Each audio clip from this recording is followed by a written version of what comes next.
cybersecurity company just got breached.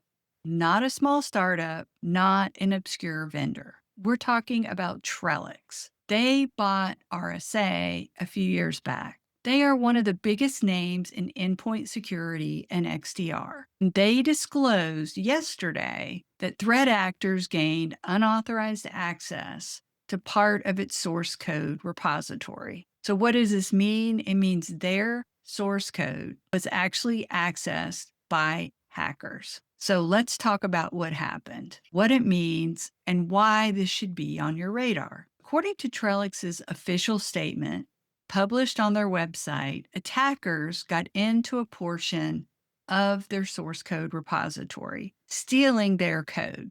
The company says it discovered the intrusion, immediately engaged external forensic experts, and notified law enforcement. As of the disclosure, Trellix states the investigation has found no evidence a source code release or distribution pipeline was compromised, no evidence the code has been actively exploited, and no evidence that customer-facing products or security tools were tampered with. That's the official statement.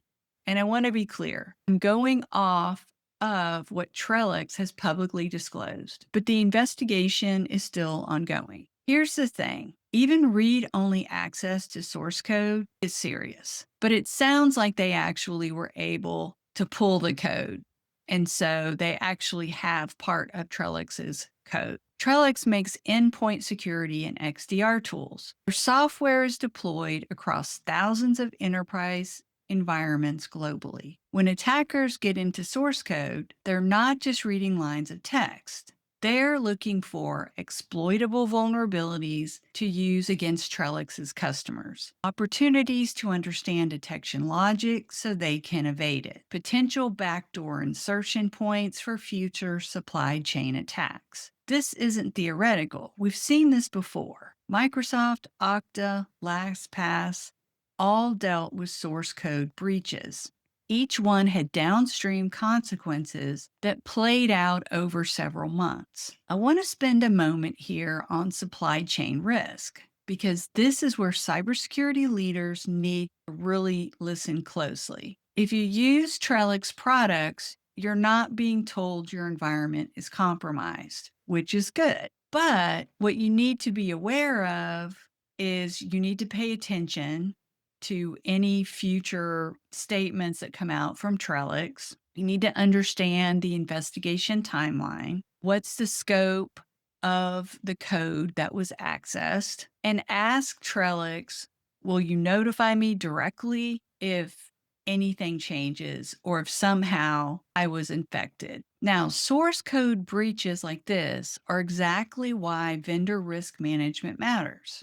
Your vendor's security posture is part of your attack surface. So you might be thinking, well, I'm not a Trellix vendor. I don't have their software. I'm not at risk. But do you know if any of your vendors have Trellix software? Because if any of the vendors that you rely on have Trellix and there's a potential breach later on, it could actually affect you. So this is why your vendor risk management program is so important. And what you want to ask your vendors is, have you had a third-party security audit, such as with SOC 2 Type 2 or ISO 27001? Do you have a vulnerability disclosure process? What's your timeline for vulnerability scanning and patching? So these are all questions that you want to understand of your third and fourth party vendors. Trellix says they'll share further technical details with the broader security community once the investigation concludes. I'll be watching out for that, and I encourage you to as well. Takeaway here is that no vendor is immune, and your resilience depends on assuming that and ensuring that your security program is resilient. I'm Deborah Baker, cybersecurity strategist and author of A CISO Guide to Cyber Resilience. Remember to stay resilient, stay ready, and stay secure. Thanks for listening. Don't forget to pick up a copy of my book, A A CISO Guide to Cyber Resilience, available on Amazon. And remember to stay cyber resilient.